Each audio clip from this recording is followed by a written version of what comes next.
if you hear or you listen to those who are involved in collecting taxes, especially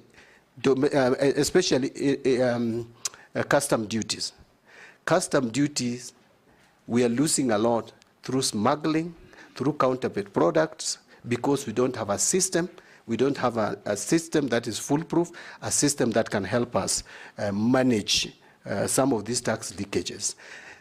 Remember, there was a time, and I'm sure many of us, almost all of us here are old enough, you'll remember, that there was a time when KRA had a very good policy of graduate recruitment into KRA, and they were properly trained, like even for 2 years. You must have properly trained tax experts. The way we are recruiting staff at KRA at the moment and deploying them needs to be relooked into. You cannot have people who are not properly trained to collect taxes from people who hire properly trained accountants to calculate their taxes. I also want to say that you need to look at the leadership and management of KRA in general. So one of my first tasks will be to make sure that I have a sitting with KRA to look at how we can reform that institution. Because there was a time in this country, not long ago, when we were collecting 18% of our GDP as taxes. Today it is 14%. If we could just increase from 14% to 18% of GDP, you will be adding about 600 billion to our revenue base. So you will be reducing the fiscal deficit and the fiscal gaps that we have. But finally, you talked about the finance bill that has been lost. I want to tell Kenyans, please don't panic. Let us stop making Kenyans panic. Mr. Speaker, you have been here with me. In the 10th Parliament, and even some, I think up to 11th Parliament, finance bill used to be passed in September. We used to have 3 months into the financial year to pass finance bill. The minister then was allowed by law through revenue collection order to allow for some taxes, interim taxes to be collected. But the bottom line is the law could be in place in September, on September 30th. So there is no cause of alarm. We have a legal framework which is still obtaining. Yes, the Finance Act of 2023 has been declared unconstitutional, although I don't know whether I'm correct. That has been appealed. If that is correct, that is good. But still, we don't have a lacuna. In fact, Finance Bill is an omnibus amendment bill. We have about 5 or 6 legislations that Finance Bill usually amends. We have excise duty, we have excise duty, we have import duty, we have value-added tax, we have income tax, we have Tax Procedures Act, and then we have fees and levies. These are specific legislations. Mr. Speaker, this House, if I'm approved, this House should help me bring these legislations directly touching on these specific statutes. We don't have to have a finance bill, but I'll seek the guidance and advice from the Attorney General. But I believe the good provisions which have been lost by this bill, which are not contentious, and there are many, which can still help this country grow the economy, we can bring them as specific amendments to those acts with proper public, yes, to the Mother Act, with proper public participation. Because I think the problem we had was that the public felt there was no proper public participation, which we had, but maybe they felt they were not listened to. So we'll do the proper public participation on some of these provisions. Okay. I wanted to stop there, Mr. Speaker, but there was a question on KRA. I think I've combined them. You've combined? Yes, I've combined the two. Chungwa, you are birds of a feather. I hope we won't flock together. Thank you, Honorable Speaker. First, on a light note, Honorable Speaker, you know, I have always argued with John Mbadi on the floor on who qualified before the other. Now that we are birds of a feather, I can now confirm from his certificates that I actually qualified 6 months ahead of him. But, Honorable Speaker, besides being birds of a feather in the profession, let me declare interest because John Mbadi was also an accountant at the university when I was a student there. And having served with him in this house for almost 12 years, and I chaired the Budget and Appropriations Committee where he has been a member since he joined Parliament, if I'm right. That's correct. So John Mbadi, now CS Nominee Finance in the National Treasury, and you've put it very well, and you know there are many things that we agree on, especially regarding the budget-making process. And having been a member of the Budget and Appropriations Committee and also chaired the Public Accounts Committee, you have said you have had a very good oversight of the expenditure side of government. And I must agree also with you on the revenue side in terms of the finance bill being an omnibus bill and things that we can secure from the finance bill that is seen to have been lost. But you've also touched on issues touching on KRA, and there are systemic problems in KRA. And you and me know that our revenue projections, we have always not agreed with them. I would now want to hear what you intend to do now that the shoe is on the other foot, to make sure that our revenue projections are as realistic as possible. Because, you know, part of the problems that we've had with our fiscal deficit is unrealistic revenue projections coming from the National Treasury and, of course, having emanated from KRA. We've spoken about the systemic problems in KRA, including the lack of custom systems management, proper customs management systems at KRA. I would also want to hear what you intend to do. And you know there is resistance within KRA to have proper systems put in place.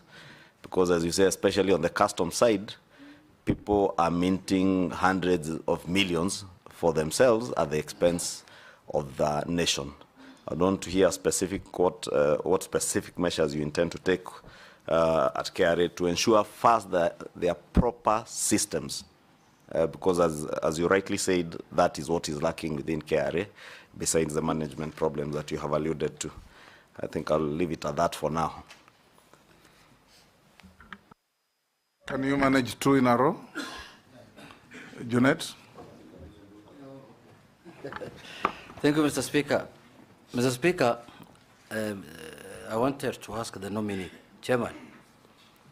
You see, he is here as a nominee I forgot, Chair. and I forgot, not Speaker. I forgot, Speaker. as a chairman of any formation out there. Honestly, Actually, I hope, Mr. Speaker, he was not referring to me being the chairman of ODM. I've already resigned. Yes. you know, Mr. Speaker, you know, for when you call somebody for the last 15 years chairman, that Yes. becomes his name. So Yes. anytime I find I used to call him chairman. Now, Mr. Nominee, one thing I wanted to ask you is that you have explained it very well, but you have come to this position, you are coming to this position at a time when the economy is not in a very good situation.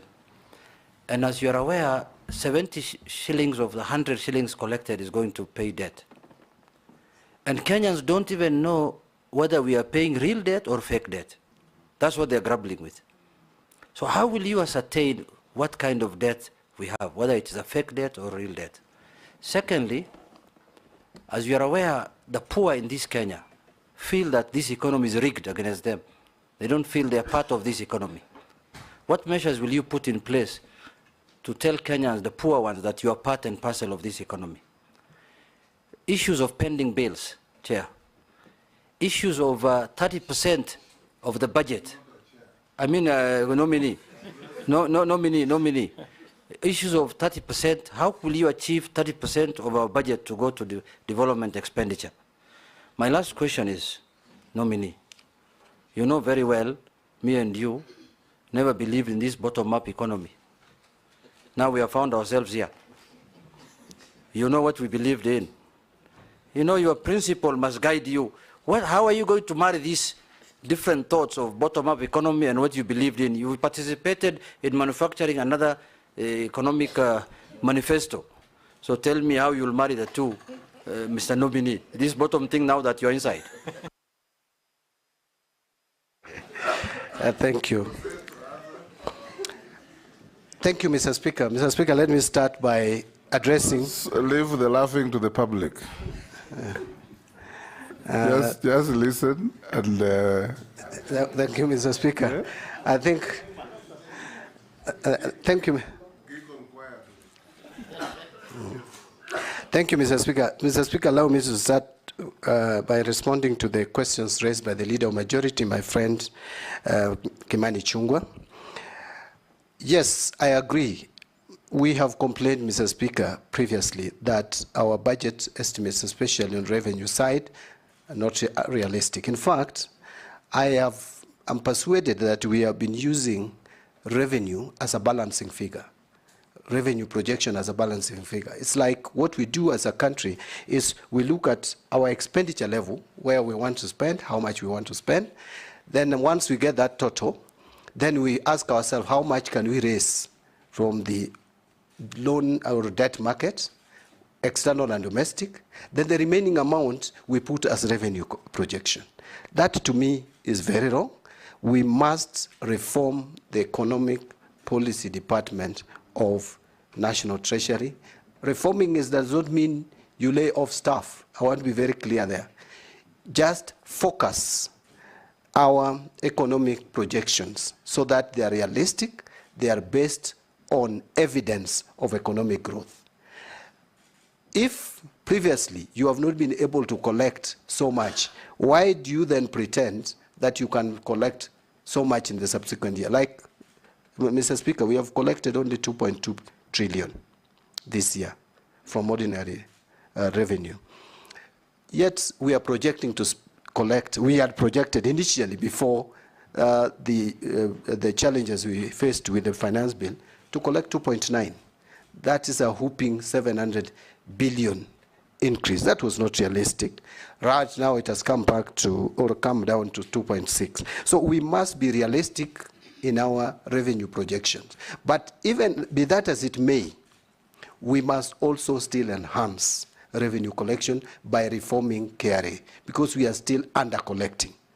But in terms of budgeting and projections, I agree with Honorable Kimani Chungwa that we are going forward, we are going to be more realistic so that we don't have big budget deficits and budget revisions in the course of the year as we have had it previously.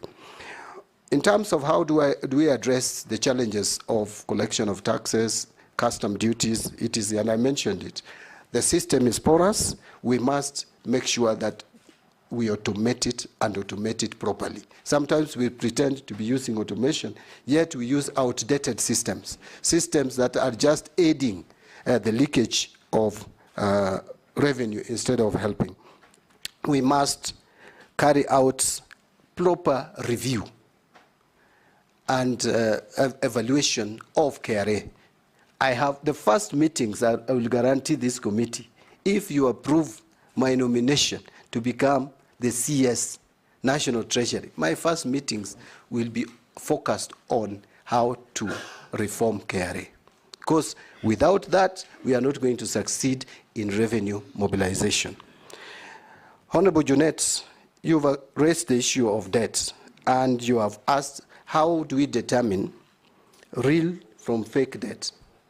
I don't want to use it fake or real, but I talked about accountability, debt accountability, public debt accountability. And I said, I am committing that we must try to make this a statutory document so that every Kenyan knows how much we owe, to who, and at what cost.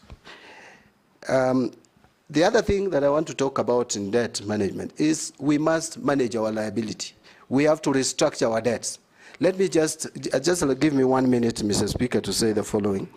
That if you look at how our debt was structured, especially external debt, in 2010, we had 60% of that debt, 66 actually, under multilateral, which are concessionary loans, and only 4% on commercial debt. We moved to a point where 31% in 2020, 31% of our debt was commercial debt. Averaging interest rate is 8 to 9%. That is not sustainable for an economy. It is now coming down, it is 23%. My focus is to have commercial debt at no more than 5% of our debt portfolio, external debt portfolio, and have 75% of our debt under multilateral debt and only 20% or thereabout on bilateral debts. With that, you can clearly reduce the cost of debt. But something else about debt is, Mr. Speaker, and sample this, honorable members.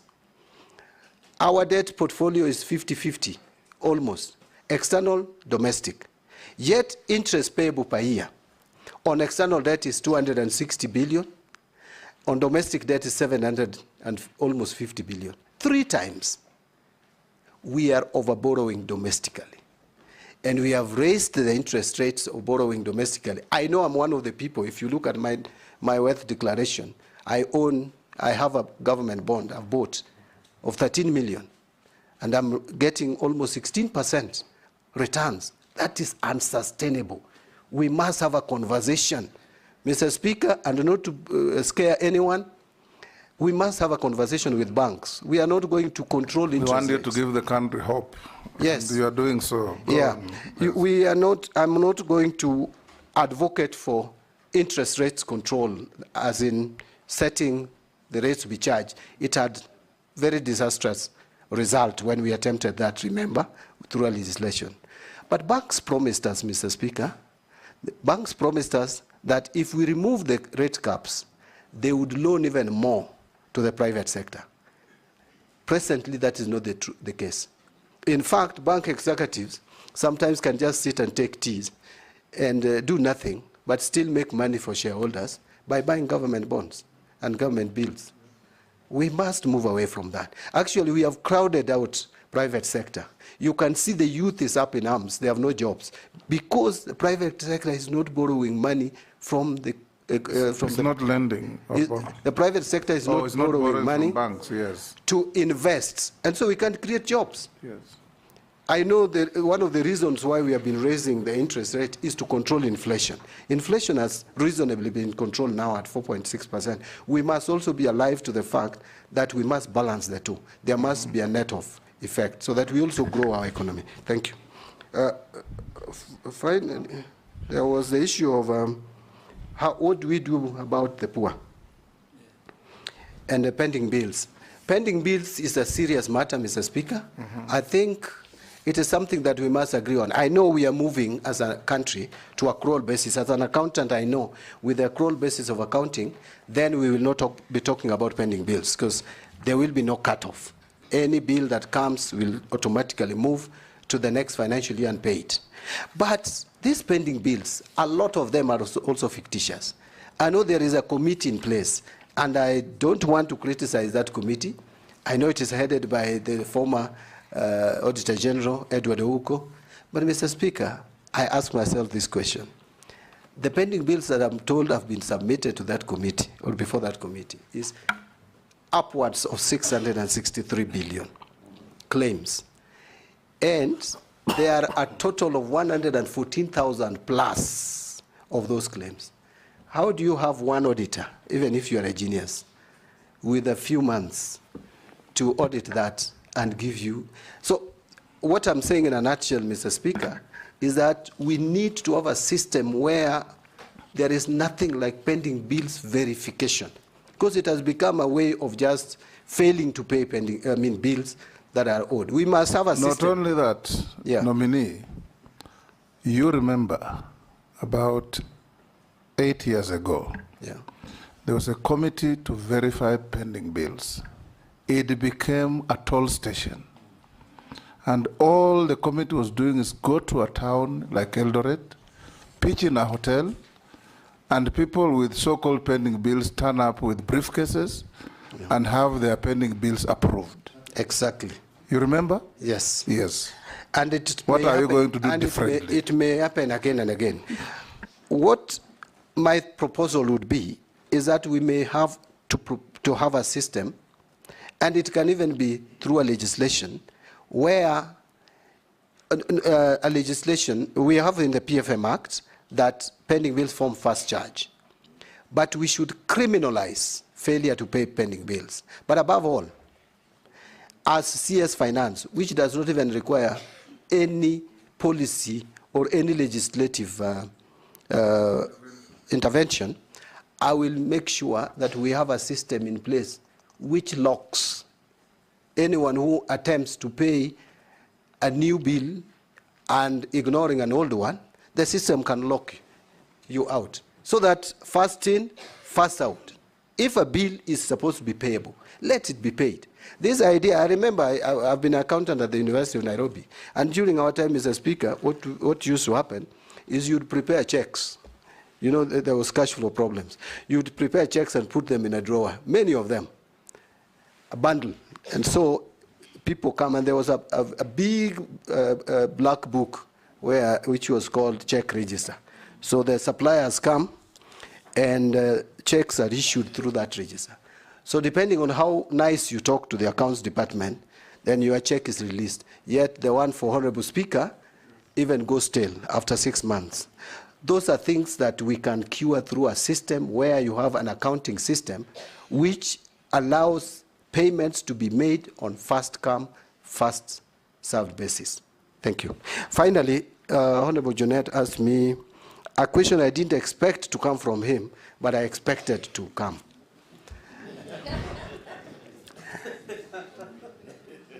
Mr. Speaker, I've been asked about bottom-up. Bottom-up economic transformation agenda. That is how it is called. Let me tell you, through you, Mr. Speaker, tell Honorable Junet this, that bottom-up is actually a concept of UDA, read Kenya Kwanza.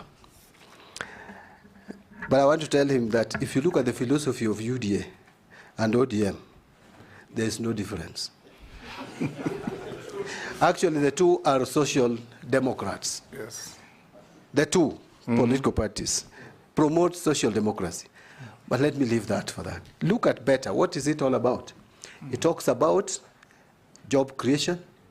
It talks about cost of living. It talks about agricultural productivity. It talks about digital economy. What about ODM? What was in our manifesto? We talked about the same. Actually, the better concept is on value addition.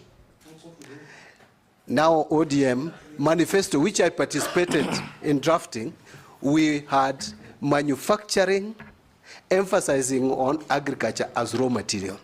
So it is manufacturing supported by agriculture. Did you read Animal Farm? I read it some time back, Mr. Speaker. Yes. But now, better is on value addition. Yes. For agriculture for value addition. ODM, agriculture for manufacturing. Semantics. But again, finally, Mr. Speaker, housing was our concept, both of us. But finally, Mr. Speaker, there is the Constitution and the PFM Act, which will guide my conduct in office, if approved. Thank you. Naisula? Yes. If you allow me, Honorable Speaker, just a supplementary on one of the things John Mbadi said around workings of the National Treasury and your work as a member of Parliament, the abuse of Article 223. Yes. And you know, since we were both in the Budget Committee, this has been a huge problem. And it continues to date. You've had in the recent past very senior government officers trying to arm twist people in the National Treasury to pay even confidential expenditure out of Article 223. I want to hear what you intend to do to now stem from the root cause or where this problem emanates from the National Treasury, abuse of Article 223. Lastly, when you spoke about the good things that we lost in the finance bill, you may or you may not agree with me that partially the problem was out of very poor communication by the National Treasury. Kenyans out there were left to just listen to what was being said by members of Parliament during debate on the finance bill to know what were the good things in that finance bill. How differently will you now, at the helm of the National Treasury, if approved by this committee, will you communicate to Kenyans to be able to know that a finance bill, as you said, is an omnibus bill? It has very many good things for the benefit of the country, which get lost in the misinformation and disinformation campaign that was there with the last one.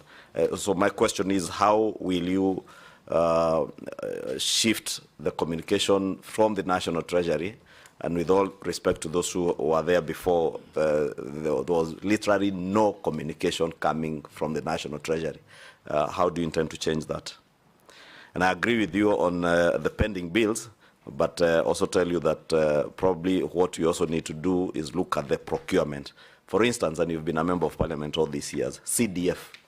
There are never any pending bills in CDF because of the system through which we procure. You only procure when you have exchequer with you. So probably if you get approved, that's one of the other things you need to look at, to remodel whatever is being done in mainstream government with CDF.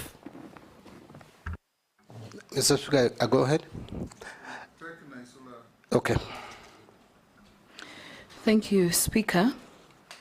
To the nominee, Honorable Mbadi, you are on record in Parliament during debate of the last approval of the cabinet secretaries, and it's gone viral, widely known, that you referred to the cabinet secretaries then as skunks.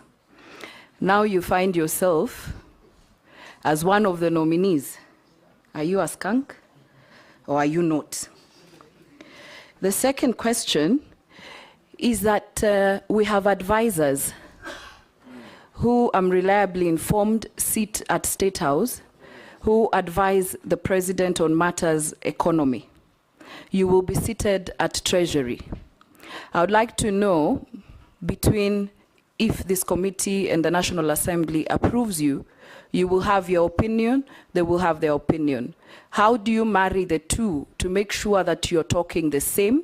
Because we have seen in the public some of the advisors talking like they're not in the same government, like the way how they work. So I would like to know whether which supersedes the other, and how will you make sure that you work together on matters economy and as you advise the President.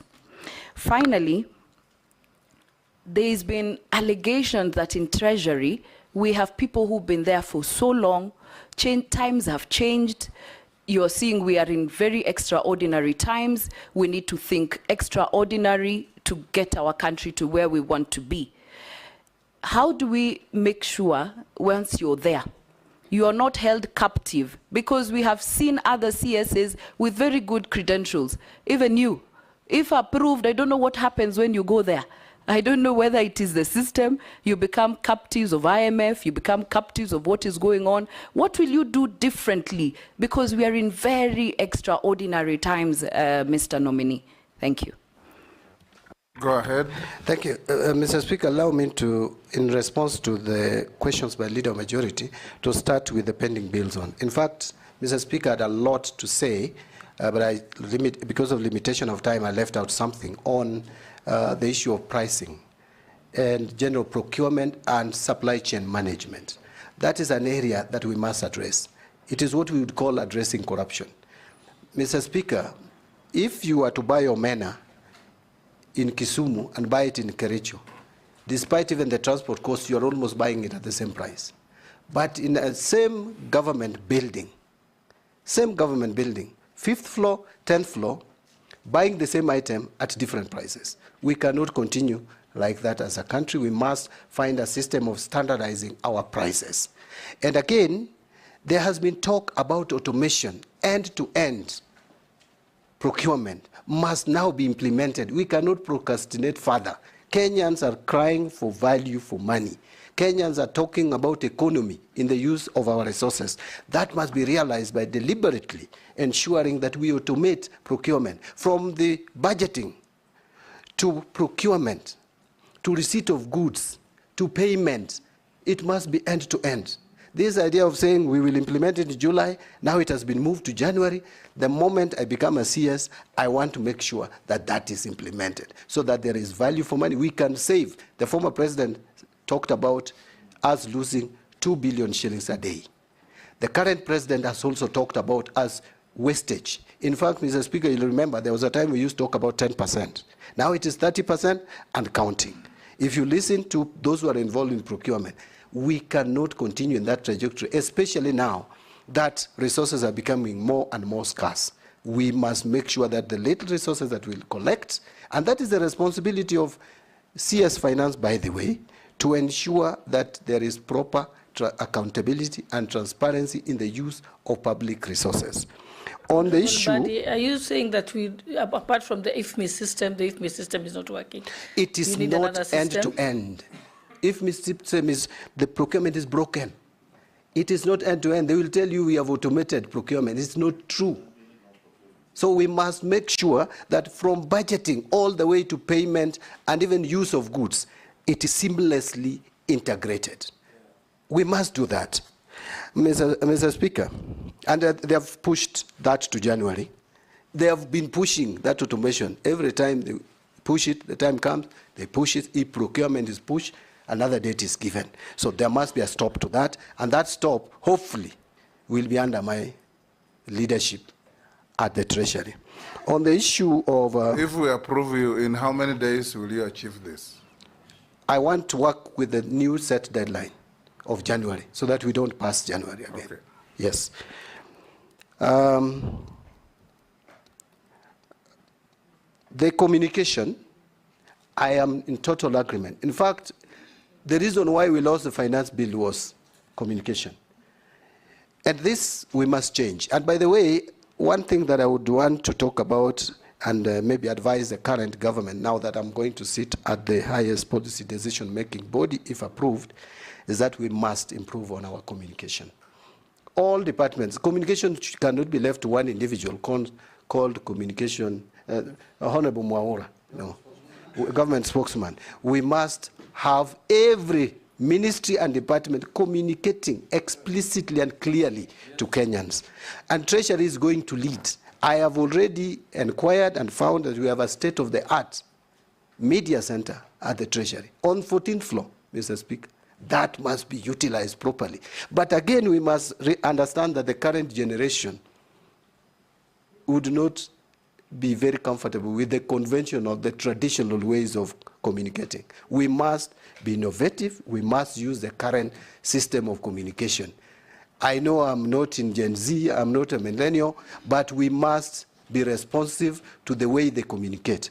And my ministry will adopt modern methods of communication. The final one was from Honorable Shungwe, and it was the first one. What did you ask about the Finance Bill 2024? That no, Finance Bill was on what you have actually what I've just now Article 223. Article 223 abuse. Now, Honorable Shungwe and I have complained over the years about this Article 223 being misused and abused. Remember, Mr. Speaker, Ruaraka land was bought through Article 223, which, if you look at the Constitution and PFM Act, is very clear on how we should apply or use Article 223. It was for a good intention, that before that the government may find that there is something that should be addressed urgently, but there are not enough funds. Yet now we abuse it. We spend it on anything. Fortunately, it requires approval of the CS Treasury. And so if that abuse is to continue, it is John Mbadi, if you approve my nomination, who will continue with that bad habit. But I came up with a legislation, Mr. Speaker, not to cause any aspersion on this when I was just recently. I'm still a member of parliament anyway. I wanted to have some controls and checks on application of this Article 223. It was frustrated at the committee stage of the House, Committee of Finance. Why? Because Treasury refused to accept that legislation, where I wanted, before money is spent, before Cabinet Secretary approves, he should inform Parliament, give Parliament 17 days, just because Parliament is the one that has the constitutional mandate to approve expenditure. No any other body, even Cabinet Secretary. But now, it was frustrated. I hope another member will pick it up, now that I'm there, so that I don't resist it further. But I want to give guarantee in the meantime, with the current legal framework, I will not allow for abuse of this. You become part of government, introduce us a government bill through the majority leader. I will be very happy to take it up if he sends it as Take minister it to now. cabinet. Thank you, Hand over to majority. But Mr. Speaker, let me just give confidence that this article will not be abused, even with the current legal framework. Okay? To the questions by Honorable Naisula, skunk. Mr. Speaker, let me say the following. Up to now, I'm a member of the National Assembly with a mandate to oversight, with a mandate to legislate and to represent. Mr. Speaker, I have a duty, up to now, to vet and approve President's appointees. I must discharge that mandate properly. And that is what I did. I am moving to the other side of the executive. I will not have that mandate anymore. It is now the mandate of Honorable Naisula and the rest of us to determine whether John Mbadi is a skunk or not. I want to leave it there. On advisors, it is true, and by the way, you can't stop the president from having advisors, whether political, economic, or otherwise. He has that mandate, he has that authority to hire. The only thing I want to state is legally, I am the principal, or I'm going to be the principal, if approved, advisor to the president on matters finance. You advise, the person advised takes the advice or not. You cannot force the person you advise to take your advice. But I also believe that these people are professionals like me. So we would be engaging at one point and agreeing or disagreeing, but the final decision will be taken by the cabinet, which is chaired by the president. Finally, the only caution I would give is if you're an advisor, please make sure the person you advise communicates. Don't communicate on behalf of the person you advise. So if I have advisors today, what I would do is to tell my advisors, please make sure when you advise me, I communicate the advice. The rule of thumb, advisors are never known. Thank you. They are backroom operators. Yes. Yes. Thank you. Finally, it's about, you are very polite. They call them Treasury mandarins. The people who frustrate the efforts, the good efforts of the Treasury. I don't want to call them Treasury mandarins. Some of these gentlemen, ladies and gentlemen, are actually very experienced. Almost all of them, by the way, very experienced economists, accountants, finance experts, etc. It is just about leadership. I'll provide leadership at the Treasury so that we make sure that we work for the interest of this country. If there are gaps, I want to call them gaps. If there are gaps in resource capacity or human resource capacity at the Treasury, I will liaise with the relevant authorities to make sure that those gaps are filled. Thank you. Yes, Nelson. Maybe even one question. Yeah, yes. Honorable Mbadi, maybe even hijacked and asked three. Ask one question each so that others can also ask. Maybe even consider further shuffling some of those senior Treasury officials. I'm told that the mafia and the cartel there is so strong that they decide on when to send an exchequer, to release an exchequer where. So that you find agencies, some of the agencies are 60, 70% or 90% on consumption of the exchequer, yet you have others that are still lagging at 40, 50% way towards the closure of the financial year. So they are very powerful, and I think it is just not about, leadership. It's about also trying to shuffle those senior cartels that are there in the Ministry of Finance. And please do it if this committee approves you. Mine that was a comment. And a question, is the exchequer, not exchequer release, on shareable revenue to the counties? The law says the 15th of every month, the shareable revenue should be released to the devolved units. It has never been done in the last 10 years. What will you do different to make sure that our counties receive their shareable revenue on time? Thank you, Honorable Speaker. Honorable Mbadi, should you be approved? This country is in ICU. in my look in ICU. Number two, the success of all other cabinet secretaries that Parliament might approve, which now seems to be an alumni of Nairobi University, the success or failure of cabinet secretaries will be University of Nairobi. University of Nairobi is now the cabinet is alumni of Nairobi University, but the success of the Mbadi, should it be approved, is actually you. The success or failure of all of them will actually be you. So my question is this: what took us where we are from the public is opulence. It is the behavior of public servants and government servants vis-a-vis the performance of our economy. The talk of a performance of our economy is that it is very bad. The behavior and the look of the people who work in government is that it is very good. And I will give you an example. A minister driving a Prado, and then he has a chase car, which is a Prado. And actually, two of them, I have seen this on the road. Since this problem, I have not seen any government or minister's car. I don't know whether they have hidden them or not. But the truth of the matter is, the behavior of the government servants and the performance of economy is not actually commensurate. So my thinking, Honorable Mbadi, if you look at what you are saying, these are long-term, medium-term. I would propose, should you get this opportunity, let the minister drive a maximum car of 2,000 cc. Do what Kibaki did during Kibaki, so that the behavior of government servants and the behavior of economy actually goes together. But if you don't do that, Honorable Mbadi, that the people of Kenya will see, then you will be actually a failure. Maybe mine is a comment, Honorable Speaker, but that is a very big comment. What is your opinion, Honorable Mbadi? I thank you, Speaker. Take the third, Kikaria. Thank you, Honorable Chairman. Mine, first of all, is for the public out there. There has been this clamor that the president does appoint political appointees into. I think John Mbadi is answering them. They are out there. John Mbadi is making a good account to answer that question to the public. My question is to the nominee is this. Currently, you're the chairman of PAC, and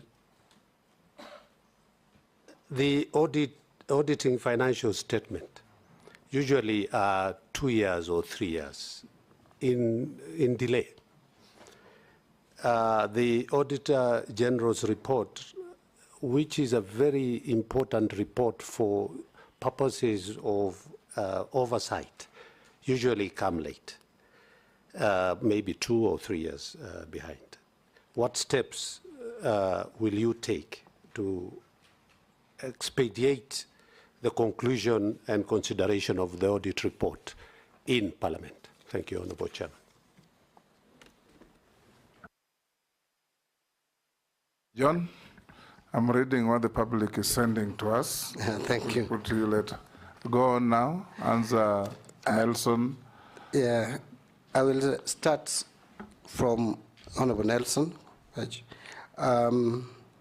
Chair, Defence and Foreign Relations. On the issue of transfers or shuffling at the Treasury, what I would say is I'm going to look at the Treasury in its totality and see if there are gaps and if there are areas where we can change people, move one person from one place to the other. But to me, the most important thing to do is to have a system that functions. Because if you don't have a system that functions, whoever you bring may just mess you up. So we need a system that is functioning, a system that even if I'm away, would still ensure that what should be done is done. The issue of favoritism, where some MDAs get funded and others are not, that to me is a failure of the system. We must correct that and ensure that there is equity, that there is fairness, that the system serves all Kenyans equally. So it is about system. Once you put the system in place, the officers you will put will do what is required. On the issue of shareable revenue going to counties, you are addressing, Honorable Nelson, you are addressing a converted person. I am a supporter of devolution, and I know that we need to support our counties. Counties are struggling at times, and a lot of times. In fact, we are incurring a lot as a country by failing to send monies to counties within the required time. Why? Because counties end up borrowing money from commercial banks and pay huge interests on borrowed funds just to pay salaries. We must make sure that we reverse that. I know there are revenue constraints, but we must balance. We must manage our cash flow. That will be my responsibility. One of the most important and critical departments at the Treasury is that Department of Accounting, the department that deals with managing the cash flow. Honorable Kosing, I hear you. A lot of opulence, a lot of wastage. By the way, even the reconstitution of this cabinet is as a result of, is actually a direct consequence of show of opulence, which made some Kenyans mad, to the extent that now the president had to be forced to do certain things which he shouldn't have done, really. So we must contain wastage. We must contain wastage, but we shouldn't be mechanical about it. In my view, we should contain it practically. One of them is to reduce our operating expenditure. We must make our budget transparent. This idea of lumping budget lines and saying other operating expenses must go from our budget. What are these other operating expenses? We must be clear. If we are paying for mileage, Mr. Speaker, for example, let it be known. We know that members of parliament have to be facilitated to go to the consumer. I'm not saying that is parliament that is putting, actually parliaments rarely put block figures. It's good to use us as an example. Yeah, but I'm giving parliament as an example. But there are ministries, departments, which do that. Mr. Speaker, have you asked yourself why we still have one officer, a driver, taking impress for 200 staff for a training? Yet every member of staff has an IFMIS number. Let each person get a per diem allowance or impressed and comes back and accounts for it, like it happens in parliament. Anytime I move out of the country, I am given my impressed. I come back and account for it directly. It's not never given to clerks. But you go to ministries, there is lump sum amounts, impress, you find someone taking 3 million. These are wastages that we must work on and control. Finally on that, Mr. Speaker, and as I said, we must work on procurement. That to me is the elephant in the room. On Honorable Gikaria, I know Kenyans have not had kind words for political appointees, but I also want to tell Kenyans out there that being in a political office is just a calling. Actually, it is them who elect us to those offices. It doesn't take away our training, background, and professional experience. I have said I've worked for 28 years. I am a professional, just like any other professional, whether in politics or in private practice or in otherwise. Remember, Mr. Speaker, I didn't say this. This Public Finance Management Act, my signature is here. I was in the task force which did this Public Finance Management Act. We were with the former CS Rotich. We were with Kamau Thuge, who is now the governor of Central Bank. We were with Professor Malombe, or I don't know whether it's Dr. Professor Malombe, who is now the governor Kitui, and myself, paid by World Bank to prepare this Public Finance Management Act, which is used by everybody. I'm a professional, Mr. Speaker. Mr. Speaker, in 2011, you remember, and we were with you in the National Assembly, consulting with Mass Group. I was their consultant. We came up with the 10 million error in the budget. I'm the one who brought it to the House, which became known as computer error. As a professional, I made sure that Kenya, and by the way, Treasury agreed that that was an error. Remember, there were professionals at the Treasury, yes. But the professional who is a politician is the one who discovered that there was computer error. So I want to just give confidence to the public that even when you're a politician, you can be a professional. Finally, on chairing PAC and financial statements that are in arrears, the confidence is this, Honorable Gikaria, that beginning with Honorable Wandai, who is my predecessor, to my committee, we have really tried to be up to date. In fact, I am leaving that chair when we have just concluded examining accounts for 2021-2022. We were planning to have the report in the House in July.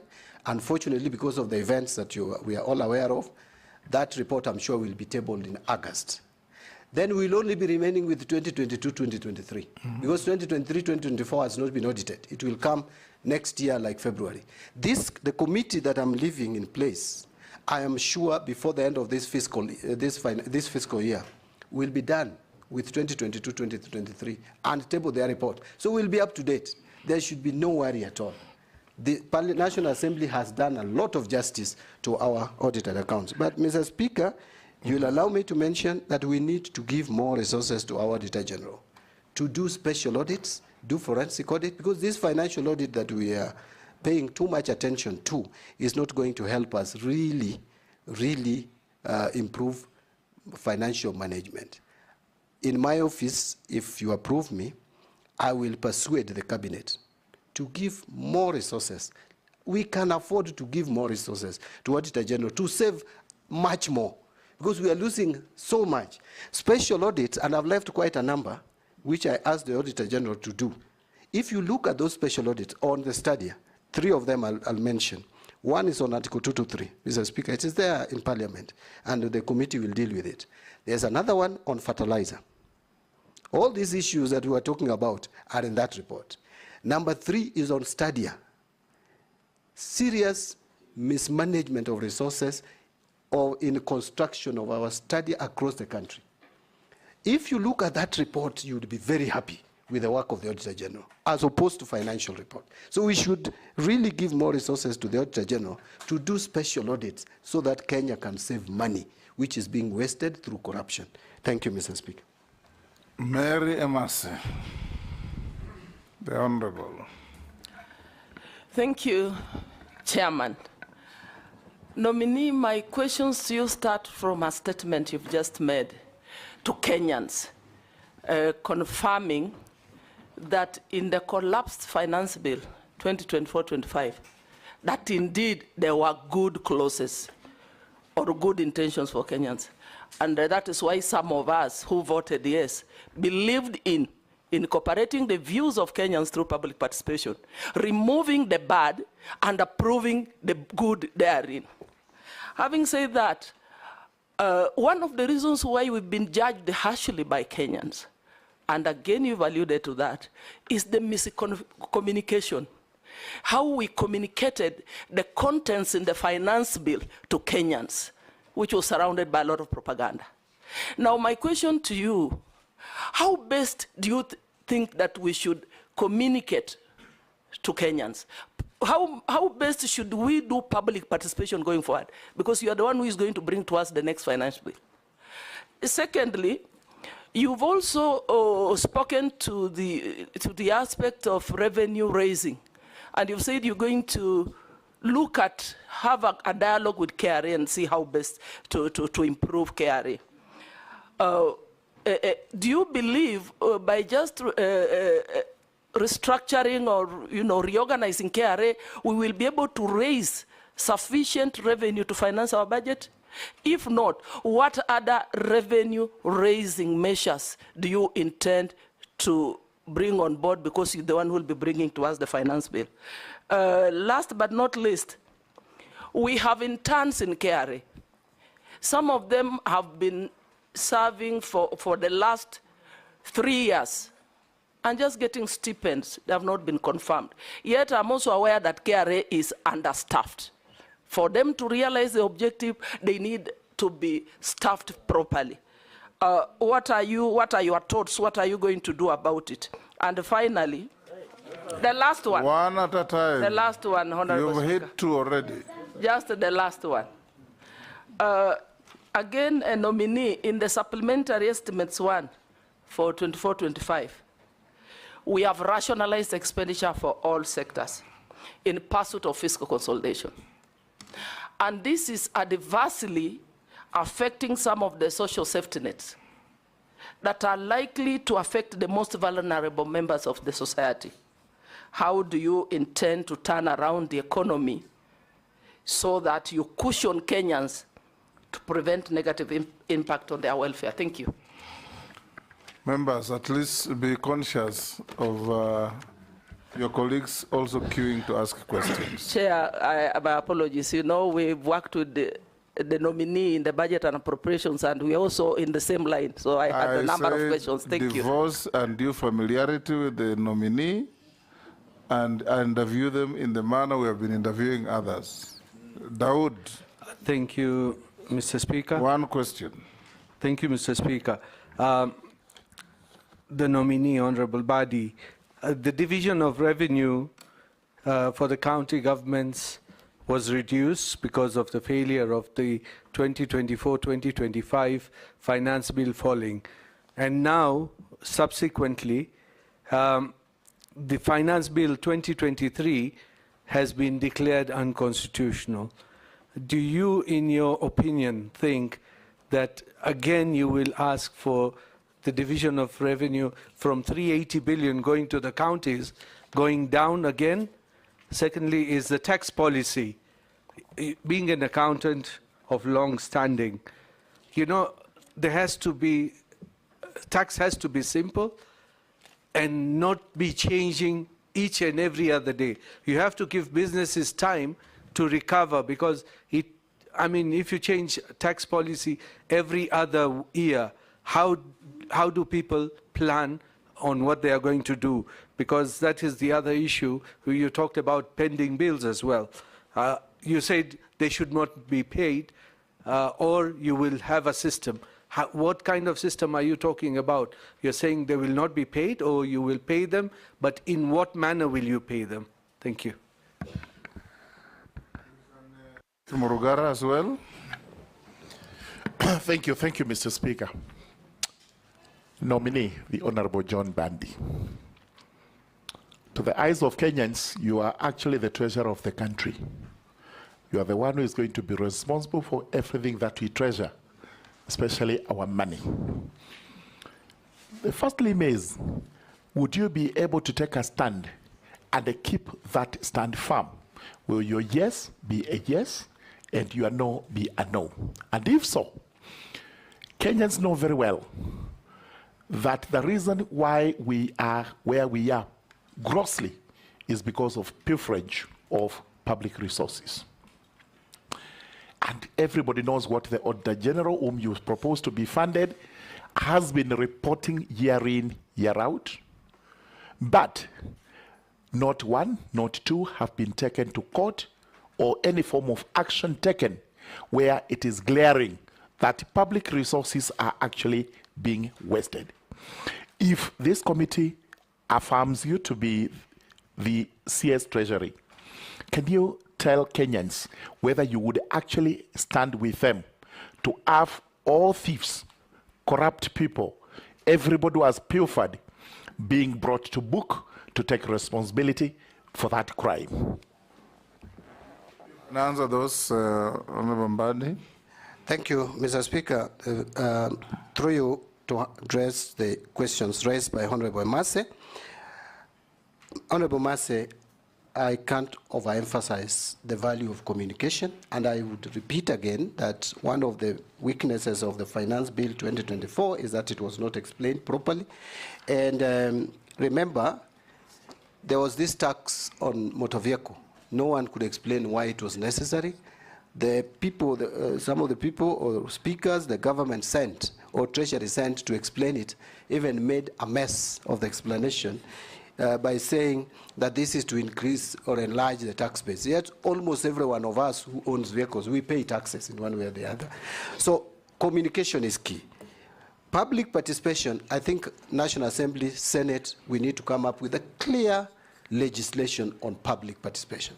Given the recent events at the courts, we must. This is a priority, and I am looking straight at the majority leader and the minority leader.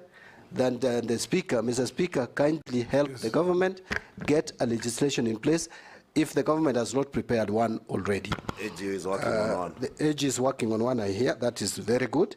So, yes, I don't want to say that there was propaganda or otherwise. You know, if the animal had become bad, Mr. Speaker, in the eyes of Kenyans, the public finance management Bill 2024. So reasoning was thrown off the window, and everybody believed it should be defeated. So I think that is what, but that is because of the communication. On the issue of, so you see, at the beginning, for us to communicate effectively on any matter that comes from government, first there should be believability. I think trust level has gone down. We must build it. We must rebuild trust level. The government must rebuild that trust level. On revenue collection, there are many other measures, but the most important is we must clearly have a state-of-the-art system to collect our taxes. Other revenue-raising measures, I want to mention that we must now think through methods that would generate revenue off balance sheet. One of them is climate change financing. Climate change has a lot of money out there, 1.3 trillion US dollars. We must tap into that money to reduce pressure on the budget. My colleague and friend Honorable Duale's budget should heavily be funded from the climate change financing. Kenya has already applied and has succeeded in securing 259 million US dollars, which will go to 47 counties. It should also help us generate or create jobs for our youth. Another one is PPPs. And Mr. Speaker, allow me to say something about this. You know, we must adopt public-private partnership as a country. But this is going to be very difficult because already the public don't understand PPPs. You can see the issue of JKIA, Mr. Speaker. It's because the public does not understand PPPs. But PPPs is the route to go. We just need to be clear. We just need to have the framework in place. I must give capacity because it is resident in Treasury. Capacity to that department dealing with PPPs, not just look at the big projects. Mr. Speaker, we must also apply PPP even in small projects to reduce pressure on exchequer. For example, I'll give you an example which I learned recently, that Kerio Valley Development Authority has a 2-acre land here at Upper Hill, and they had got a private investor to develop offices on that plot for government offices. That request was sent to the National Treasury, and it is gathering dust until they gave up. We must embrace PPP, not just for big projects, across level. And your guess is as good as mine why people focus more on big projects and not the small ones.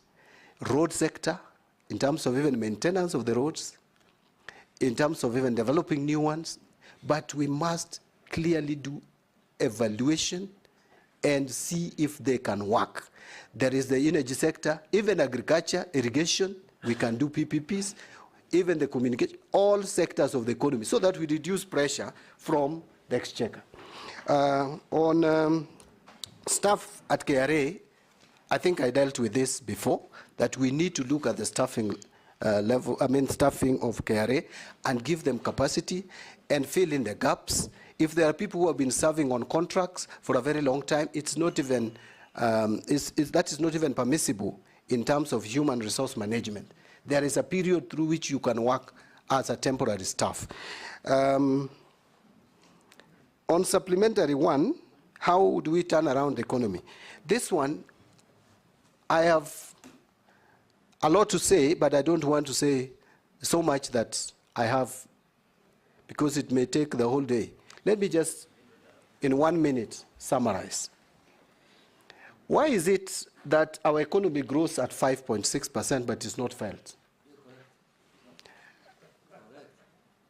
You need to look, Mr. Speaker, and assess where we have the economic growth in this country.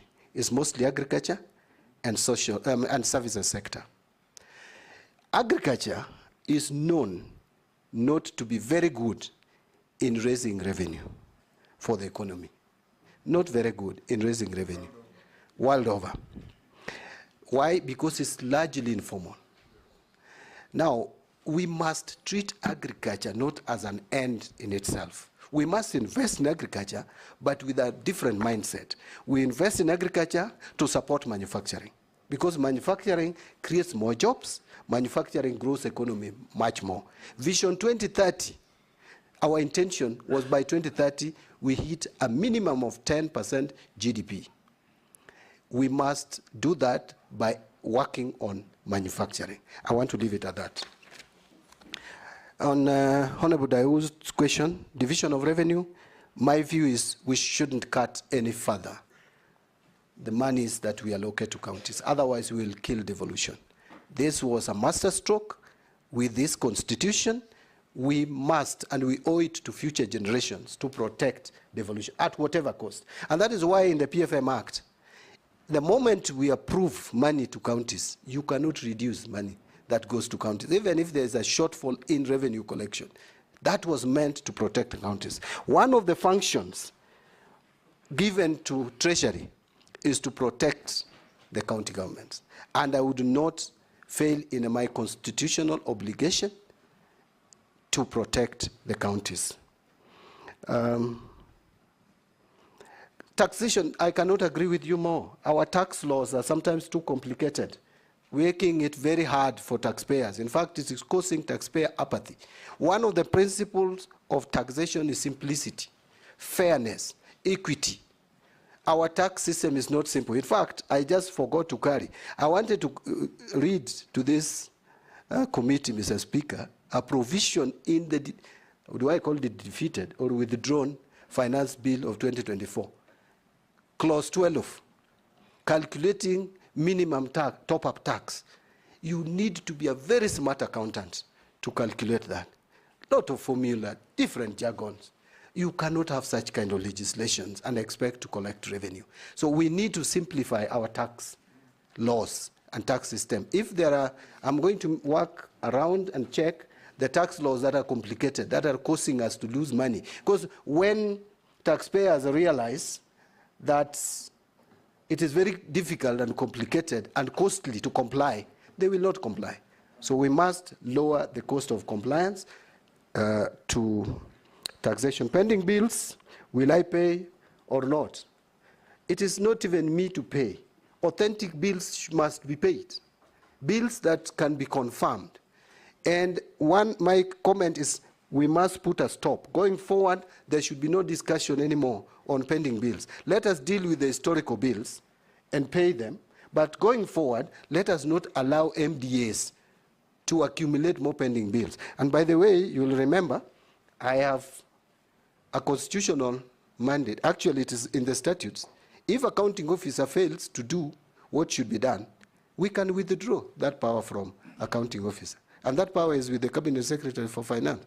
So I am not scaring anyone, but let them be on notice that if you are not going to do what is provided for in the PFM Act, please, you will not be an accounting officer of the government of Kenya. On Mrugara's questions, will I be firm? This one I think Honorable Mugara has an answer. Because, you see, those who know me... He wants to hear from the horse's mouth. Yeah, those who know me know my level of firmness. That does not mean I'm disrespectful. You must know who your boss is. You must know where your loyalty lies. But loyalty does not mean that you must be a yes person. I have, in a number of occasions, disagreed with my party leader, who was my boss in the party. You wouldn't know about it out there. Honorable Junet would know. Family, but I don't talk about it, because then that would be disrespectful. So if I am told to do what I should not do, I will not do it, if it is not provided in law.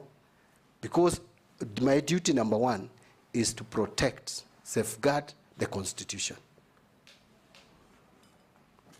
I hope that answers. Owen. On the last one. Yes. On pilferage of public resources, I think this. It has been the streak that of I have answers. Addressed even previously. It has Thank been you, the streak of your answers. Owen. Thank you very much, Honorable Chair, Honorable John Mbadi. Two quick questions. One, VAT refunds and tax refunds. is actually one of the loopholes that people use to pilferage funds in this in the government. And you're an accountant, you understand this, I've heard you talk about it. Now that you're in that seat, how are you going to ensure that we don't continue to lose funds through tax refunds, especially VAT refunds? What mechanism will you put? And courts have been used as a means to sabotage government, that people, if you must give back money to taxes, they rush to court, and a lot of money actually is held. Billions of shillings is held because there are court cases, and therefore government cannot access it. What are you going to do to unlock that money, reduce corruption in terms of VAT, and ensure that there's enough cash flow? Secondly, equally, I know you're a believer in constitutionalism. If you look at the Constitution, it's very clear. You have money for counties, you have money for national government. There's also another fund called Equalization Fund, for which many cabinet secretaries have never taken it seriously. And therefore, they pay counties, they pay national government, but Equalization Fund is put under the carpet. And actually, it is Treasury which manages it, unlike the other funds, and therefore they never, and yet Constitution is very clear on Equalization Fund, but this money has never, I think it was disbursed only once. If approved, John Mbadi, what are you going to do about it? And lastly, John. Thank you. This is very important. Two questions. This is very important, Speaker, if you allow me. You have, in your career in Parliament as a public, I don't want to call you a politician, but a public service servant. You have disagreed a lot with a lot of the issues that have come from Treasury. A lot in Parliament. You have disagreed. Those are actually prepared by mandarins that you will find there. You know, and especially on finance bill and matters finance, you've agreed with them totally in almost everything, as you've been leader of a minority in. How are you going to change? Are you going to change the people? Or you will become, you know, there's a popular saying that same monkeys, same forest. You know, are you going to be one of the monkeys now there? Or are you going to say, I want all the monkeys out, and you become the bigger monkey and manage? Thank you. Robert? Thank you, Speaker. From skunks to monkeys. Now, Speaker, you'll allow me two quick questions, one on integrity and the other one on capacity of the nominee. And from the words of the nominee, trust level has gone down, and that's one of the problems we are facing. Now, this is a public office that you've been nominated to that requires serious public trust. I want to take you back. Today you've admitted that there are very many good provisions that were lost in the finance bill. In fact, you're looking for ways by which you will be able to redeem. But you on the floor vehemently opposed this finance bill. In fact, at every clause you said, reject the bill. So now, doesn't this make you appear pretentious, deceitful, and probably a master at doublespeak? And why should Kenyans trust you? Because you've been on record and Kenyans watched and listened to you. Now, on the other bit, still on integrity, you know, we've had this case that one of your predecessors ended up in court on the issue of the dams, Aro and Kimwarer. I was in Parliament with you and we discussed this severally on the floor. These are payments that were made when, in fact, even the feasibility studies probably had not been completed. How will you make sure that these kind of payments will never again materialize from Treasury? And now on the issue of capacity, as Azimio, where you are a member until just the other day, we were alarmed by the Kenya Kwanza plans to increase taxes and borrow more, and we are saying we are not even seeing the development out of that money. Noting that Kenyans do not want punitive and excess taxes, and at the same time the young ones have said they don't want us to borrow. Can you tell us how you will navigate that space?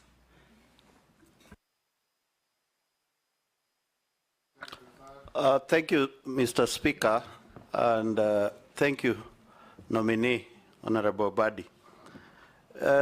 Honorable Mbadi, you are getting into Treasury, whereby our health sector is extremely underfunded based on the Abuja Declaration and the United Nations recommendation on how countries should finance the health sector.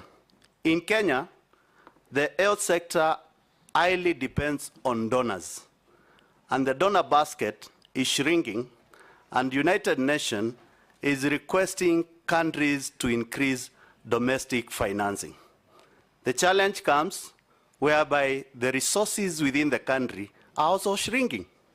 how do you tell Kenyans that they will enjoy universal health care and quality health care with the kind of scenarios I've explained, and how will you navigate to make sure that money sent from national government to county government, in preview that health sector is devolved, are in fence for Kenyans to get health quality service at the county government as a minister for, as a nominee, and if you are approved by this government, this committee, how will you make sure that the finances meant for health sector really goes to the health sector in this country? You can answer those. Thank you. Let me start with, Mr. Speaker, let me start with the questions directed to me from Honorable Owen Bayer, the Deputy Leader of Majority.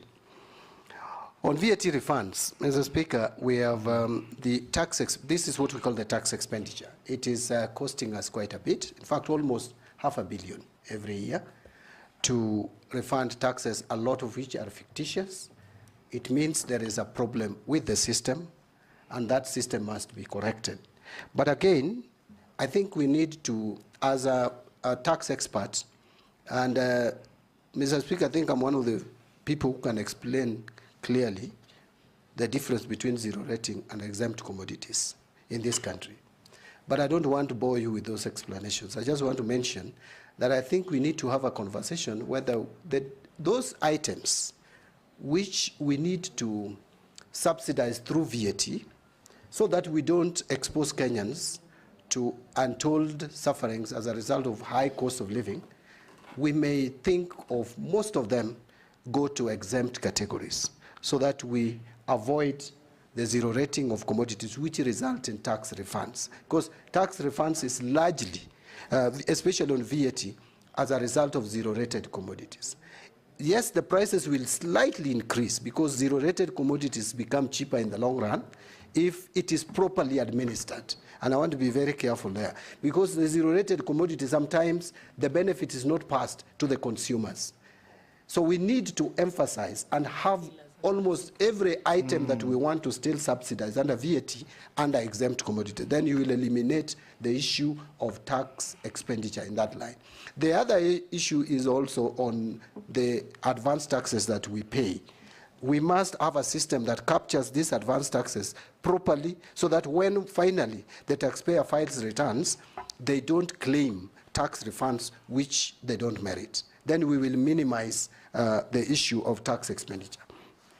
On equalization fund, I can't agree with you more. This fund must be operationalized. I know there are some challenges. When I get to the Treasury, if you approve my nomination, Mr. Speaker, I will find out what are these challenges. I'm told there are issues about whether to use counties or areas. The Constitution actually talks about areas. It doesn't talk about counties. But we should also not spread it too thin, because we know it is stemming from Article 201, Mr. Speaker, where there should be inclusivity, there should be equity in developing our country, using our public resources to develop the country uniformly. So we should not spread it too thin. There are certain regions in this country which have been marginalized over the years, from Sessional Paper number 10 of 1965. Those regions deserve attention, and we had only 20 years to do this. I know Parliament can change that, but why don't we utilize that properly? So when I get to the Treasury, I will make sure that this fund is properly operational. Every year the money is released. It's not even a lot of money to attend to issues of health, roads, electricity, and water. It's only targeting 4 areas. Finally, on that matter, Mr. Speaker, I speak with passion because I know what marginalization is all about. Mr. Speaker, I recognize myself both as a Luo and as a Suba. My mother is a Luo, or the late mother was a Luo. My late father was a Suba. So because in our society, you take your father's ethnicity. I'm so a Suba, so I am a Suba. Subas don't even constitute 2%, so we are a minority. I know what it means to be marginalized.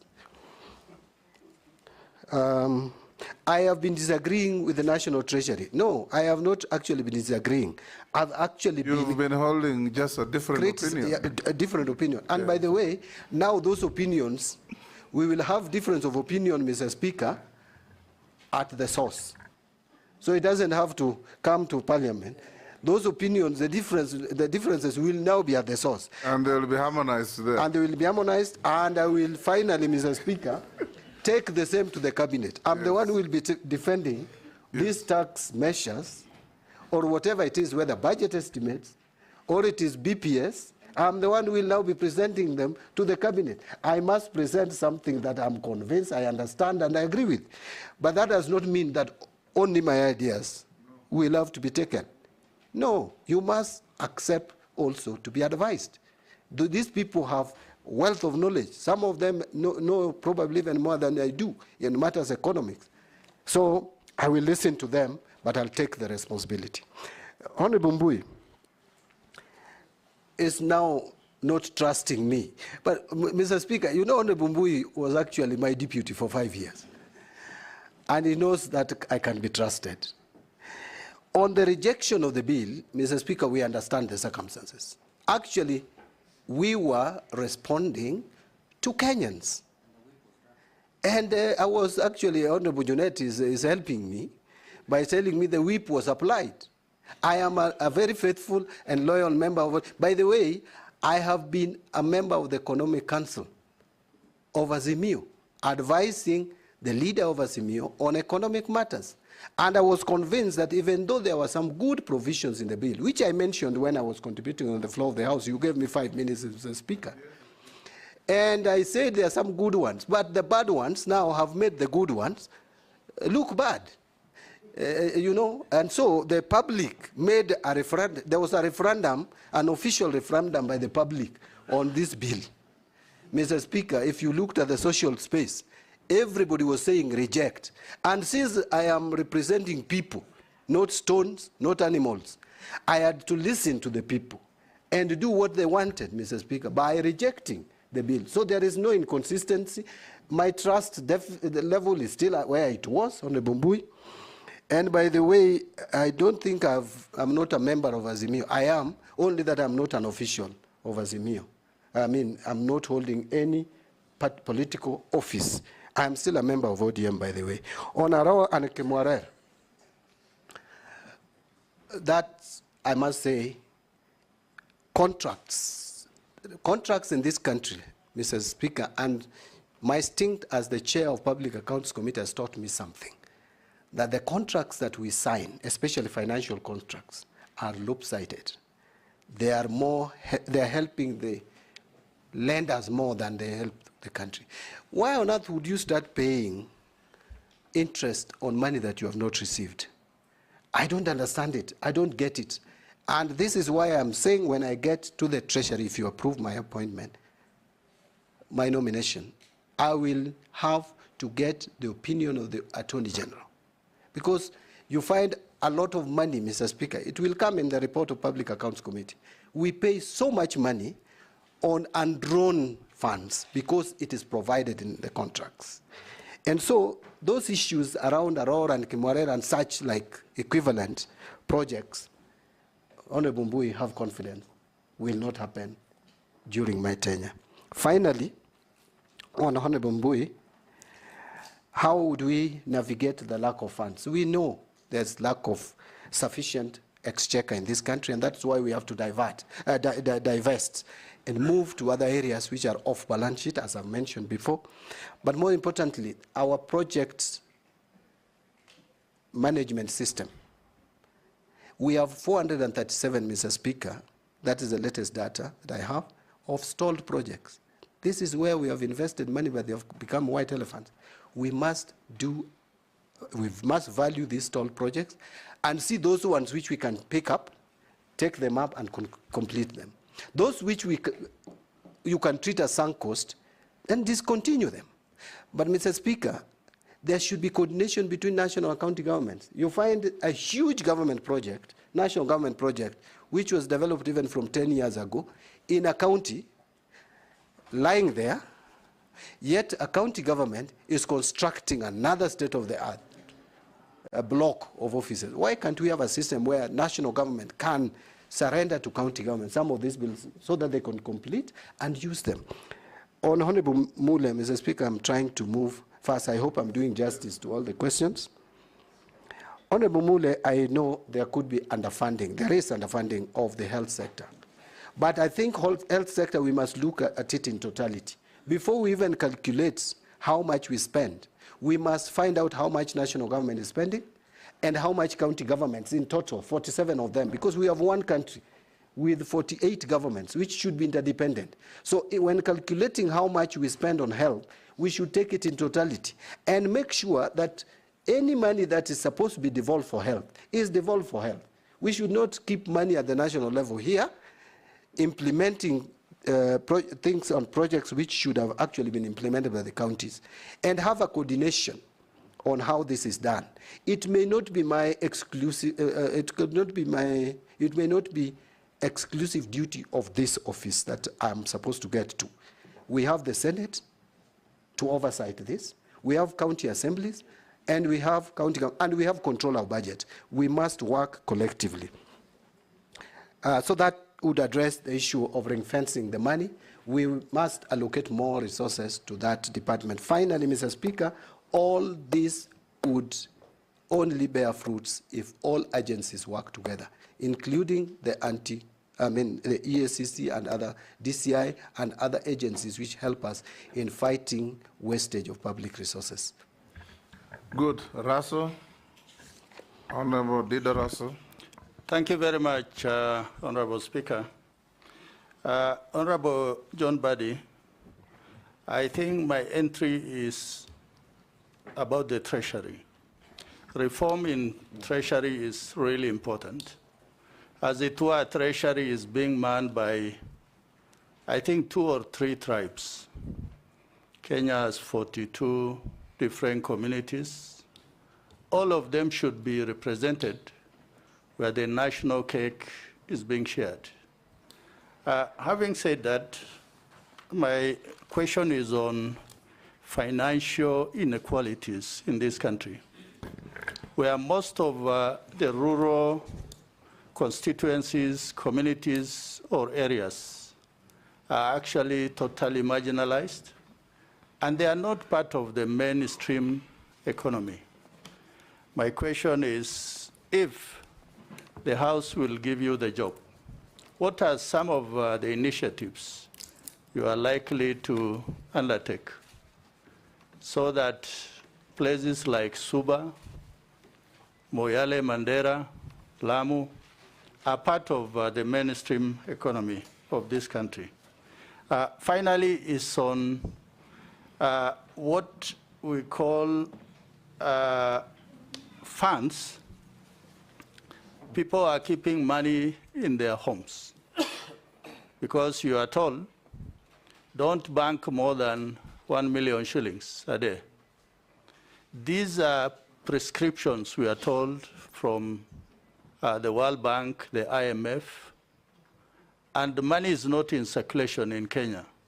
And even in counties, where we are told people actually steal a lot of money there than in the national government, people are not banking money. What are some of the initiatives you are likely to undertake to make sure that actually Kenyans are confident that they'll be taking money to the banks, and it is more safer in the banks than when they are in their homes? Thank you, Honorable Speaker.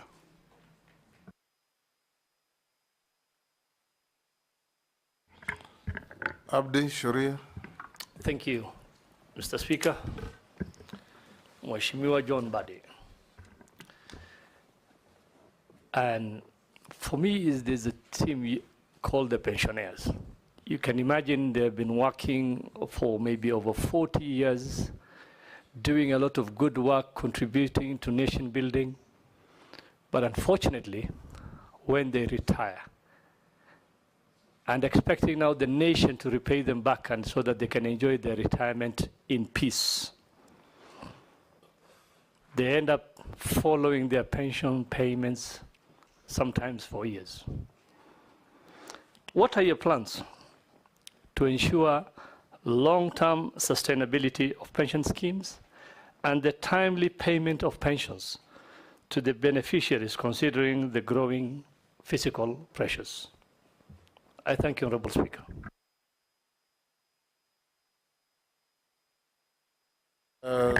Ms. Shimbogo. Thank you, Honourable Speaker. Honourable Speaker, I have two questions, but they're very simple. My question number one to the nominee, Honourable Mbadi. You have seen recently that there have been public unrest due to economic hardship. What specific policy will you implement to stabilize the economy and restore public confidence in the Treasury? Kenyans are saying that you have been given that docket knowing that there's no money in the national coffers. And one of the reasons they're saying that it is the appetite in terms of borrowing. Why do we borrow beyond the ceiling, which has been put using our regulation or rather policies? Why do we borrow for projects which cannot finance itself? For instance, there's this project of SGR, where we took a big loan from the Exim Bank in China, and up to date, it has been a challenge for us to finance that loan. Why do we sometimes just borrow using foreign currency, and when our shilling goes down, it becomes a big challenge to us? Why can't we just know that, are we taking non-concessional loans or are we taking concessional loans?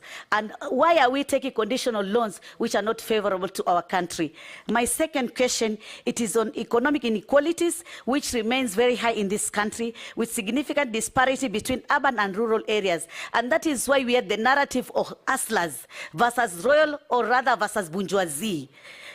To me, inclusive growth strategies are needed to ensure that marginalized groups benefit from economic advancement. How will you ensure that economic growth will benefit all segments of society, including marginalized community, especially the youth, the women, and persons with disability? I thank you, Honorable Chairman. Can we take Mukami as well? Thank you, Honorable Speaker. My question is that there are many unclaimed financial assets that have not been claimed by rightful owners. What strategies will you employ to raise public awareness of the existence of these agencies to the public? The other thing, I really wanted to support you regarding KRA.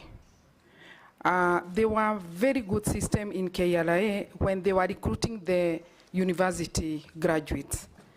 And the government had invested a lot of money. In fact, they used to have even an intelligence department. And even those graduates were taken for training.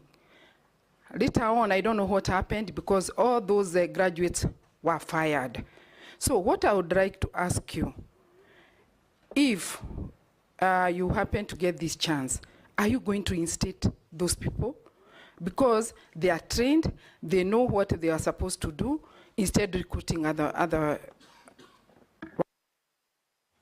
You can answer those, John? Thank you, Mr. Speaker. And honorable members, I'll start with the questions from Honorable Raso. On reforming Treasury, I think I talked about it, and I am committed to reforms at the Treasury.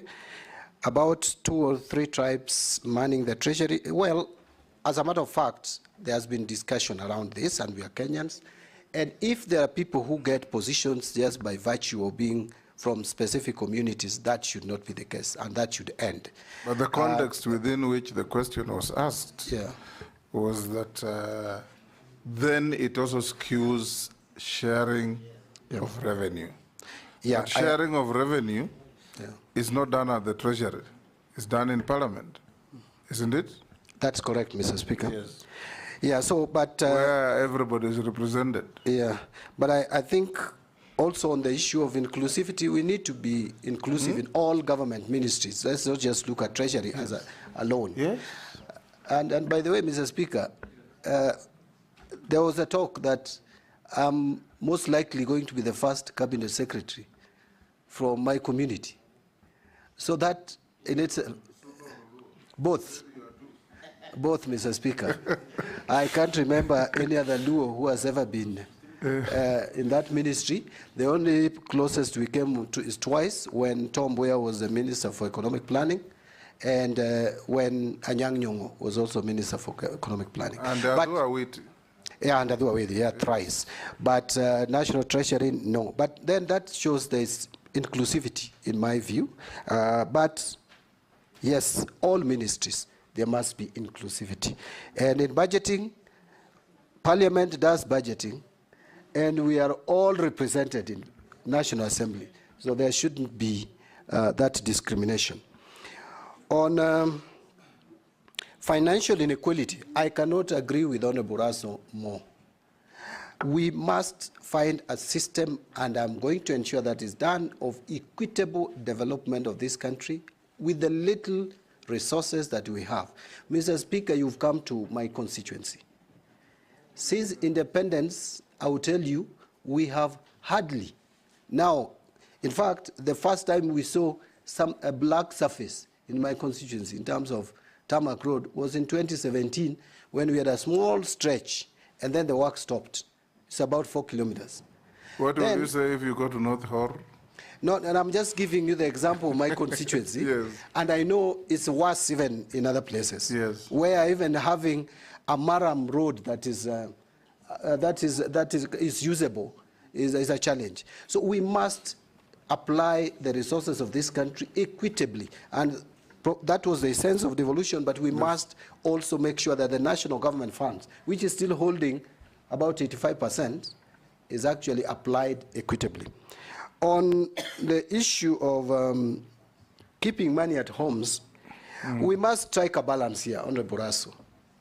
Yes, I know sometimes banks, because of the regulations and the policy that has been put in place by central bank, yes, that sometimes you go to the bank and your money, you know, sometimes I'm asked when my money comes from my SACCO, for example, Mr. Speaker, to my account, then I'm asked before I transfer it even to my wife.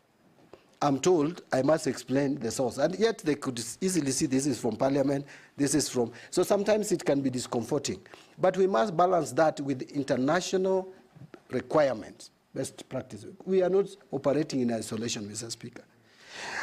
Right now, through the Financial Action Plan Task Force, which is accepted internationally, and Kenya is a member of East and South African anti-money laundering group, where we have 22 countries. And actually in this August, Mr. Speaker, I am likely, if you approve my appointment, to chair a council meeting of ministers on this matter. We have set rules that we have agreed on, that we have signed to, so that we are accepted. Our financial system is accepted globally.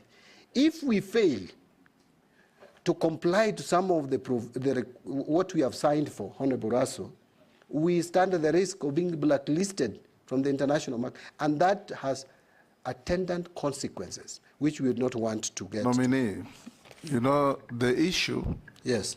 on Raso's question is actually not banks making it difficult for people to deposit money over $1 million. I think it has been revised to 2. It's still 1 million. I think it's still 1 million. The issue is that the banks have completely misunderstood the concept and the philosophy. Because what the concept was is that if it is suspicious, you don't stop anybody from banking the money. But if it's suspicious, then you make a report to the Financial Reporting Center or any other authority. So people should not be prevented from banking money simply because it's over $1 million. But the moment the bank manager finds or feels that this money may be from a suspicious source, receive the money, hold it in abeyance, then report. Because it's very risky for people to keep money in their homes. It's true. And that again comes to what I think Kimani Ichung'wah or somebody else said, communication. Communicate to the public. If a trader in Kikomba Now they do cashless, but many traders in many places receive cash. 5 million, 10 million. But they are afraid of going to the bank because there's a list of about 20 questions. Yes. Yes, and this is a cash economy. Yeah, and actually, you must simplify this. Thank you, I get you. Mr. Speaker, and actually it distorts our financial system completely. I agree. But Mr. Speaker, maybe allow me just to say two things in response to that. One is that I agree that this has been interpreted differently by banks, and we know why. I personally know why. It is because there was a period, remember the NYS scandals and those scandals, many banks were forced to pay fines. So banks became too cautious. So I think what we may need to do, or what I would do once in office, if you approve my nomination, is to have a meeting with the Kenya Bankers Association and also with the central bank, so that this matter is clarified, so that it doesn't become a bottleneck for Kenyans to bank, because the most ideal is for Kenyans to have money in their bank accounts. On the issue of pensioners, I want to also, again, which has been raised by Honorable Shuria, pensioners not being paid. Apart from the time lag between the time you retire to the time you start getting your pension, and I think we need to treat our senior citizens better. You know, you have offered a service to the public. Now that you are supposed to enjoy some of the benefits of the money that was saved, or you saved, or was saved on your behalf, you need to. Mr. Speaker, in the year ending 30th June 2024, we failed as a country to pay pension to the tune of 26 billion shillings. These are Kenyans who have retired and did not get their pension. This is a matter that I want to agree, and it is something that I'd already picked up, that we will make sure that we pay pensioners as and when immediately they retire. And this can only be done. If you get there, yes, John Mbadi, even as an MP, which you still are, yes, I'm sure you know that when you go to your constituent's office or your home, about 10–20% of elderly people who visit you are carrying papers of unpaid pensions for 10 years, even more. I have many of the messages here, Mr. Speaker, yes, in my phone. So you are saying exactly what is correct. Yes. But Mr. Speaker, I am happy that we changed the system of contributing to the pension in this country, because again, the issue of sustainability comes about. The pension system that we have been running as a country was not sustainable, but with the superannuation scheme, we are likely now to keep abreast to the pension. But in the meantime, we must settle all the pensions that those pensioners who are eligible for receiving pension. And Mr. Speaker, I want to go to the questions raised by Honorable Mboko, Mishi Mboko, the MP for Likoni. There has been economic unrest. Let me call it unrest, largely attributable to economic conditions. Unemployment being key. Mr. Speaker, every government has a vision. We had the vision in 1965, the sessional paper. I remember when Kibaki came in, there was economic recovery strategy for growth and employment. That was 2003. Then we came to Vision 2030 in 2008, which has been broken down into 5-year medium-term plans. We are in the last medium-term plan. All these, if you look at them, especially now Vision 2030, which is operating at the moment, or obtaining at the moment, it was anchored on 3 pillars. The economic pillar, at least 10% growth, which we have not realized. There is the social pillar on equity, or inequality, or inclusivity. And then there is also the political pillar based on democracy and accountability to the people.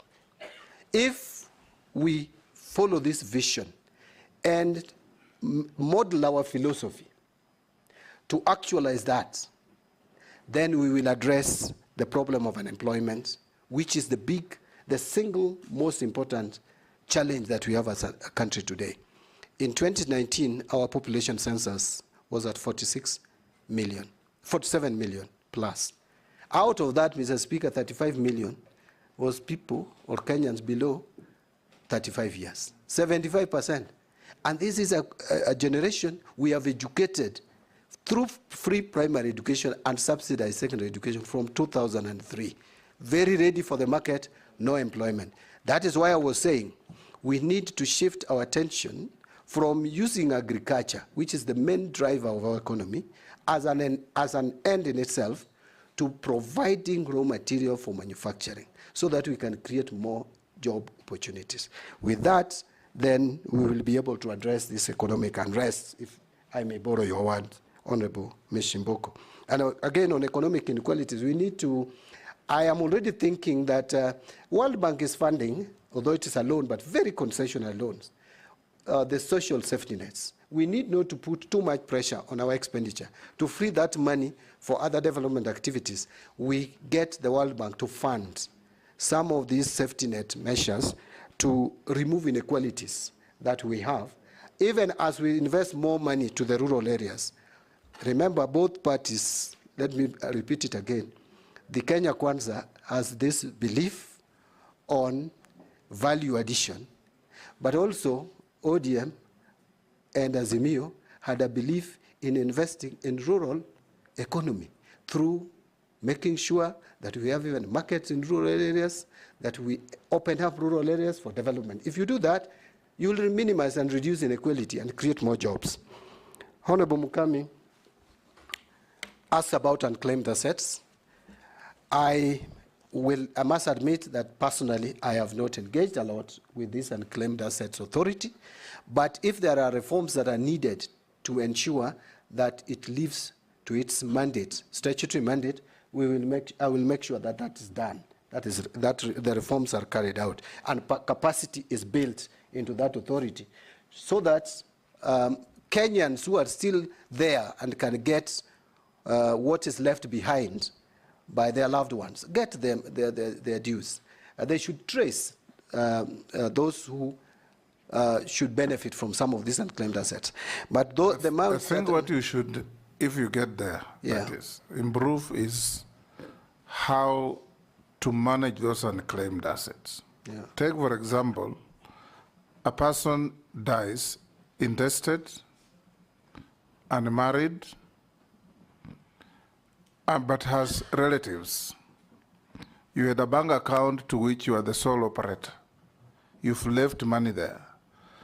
The Unclaimed Assets Authority should get the banks to give them the details, which must be available, so that they publish for the next of kin of such fellows to come forward. But what they do is they just treat it as unclaimed assets and proceed to take the money. And that is not right. There is nobody in this country who has no relatives, not in Africa. And Mr. Speaker, since this is a state enterprise or state corporation under my ministry, I will make sure that that is done. Actually, recently, I saw what one bank did. I will not give more details, but one bank reached out to beneficiaries of someone who died about 8 years ago, and they were still holding the money, and the beneficiaries came forth and got their money back. So that is what we should do with this authority. Finally, Mr. Speaker. Yeah, on Mukami. Yes. No, the other one, she actually agreed with me on the recruitment of staff. Yeah, the other one is about the graduates who were trained. Yes. And they were fired. KRA. Yeah, in KRA. Yeah. And regarding the system, because now you know what is happening. You can imagine the KRA officers are going loud, correcting taxes from hairdressers, mama mboga, and yet there were systems. So that is why I was asking whether you reinstate those people, because the government had taken them for training. Yeah, I actually said that there was a system in place of training graduates, and I think it was a very good system. Honorable Mukami agreed. Yes. As to reinstating those who probably should have remained on the payroll, that I cannot give a promise until I understand. Yes. You know, there are human HR issues and the legal issues. Unless I get to understand the technical issues, I may be talking about something that may not be tenable. Miss Chairman, I'm sorry, but part of my question was not answered. Chairman, I had asked in the issue of the ceiling on borrowing, and also I quoted one example of a borrowing which we did on the SGR project, where we borrowed a lot of money from Exim Bank from China. I have raised this issue because I don't want to see you repeating the same mistake which was done during the last regime, and that is why we're having a lot of challenges now financing that loan to China Exim Bank. You didn't say anything about that. Although he had already said many things about commercial borrowing and concessional borrowing. Maybe just to summarize it by saying that public project investment management is a challenge. And I said I will make sure that we are investing on viable projects, whether it is from local funds or borrowed funds. And I also mentioned, Mr. Speaker, if you can recall, that we will be linking loans to specific projects and making sure that the expenditure is, public procurement is followed and done prudently, efficiently, and economy for money of the shilling is realized. Let's take the last one from Amisi. That was it. Yeah. Caleb. Thank you, Mr. One Speaker. question. Yeah, for being last, give me two, kindly. Thank you, Speaker. I know also I get an opportunity to listen to the entire interview when you are last, and you seem to be a person ready to disturb the stubborn status quo at the Treasury.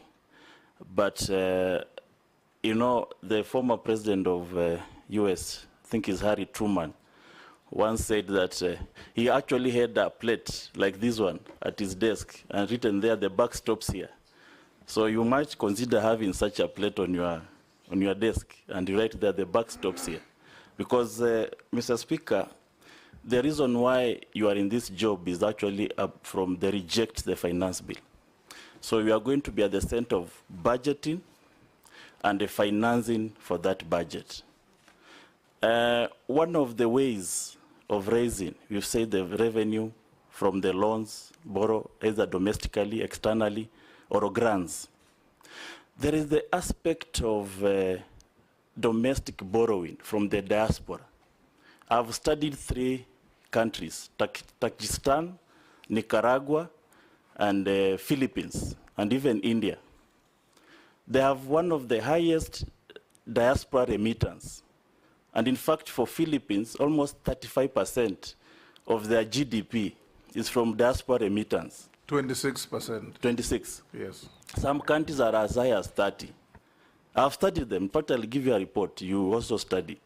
And if you can also zero down to diaspora and make something like a diaspora bond or diaspora infrastructure bond, where the government borrows from it, and the diaspora, because you see Kenyans demonstrating in London, because they have an interest in this country, wherever they are. So they fail to remit that money and invest here, and invest elsewhere. So we can tap into the global flow of income, basically, because we don't have the oil, we don't have the natural gases.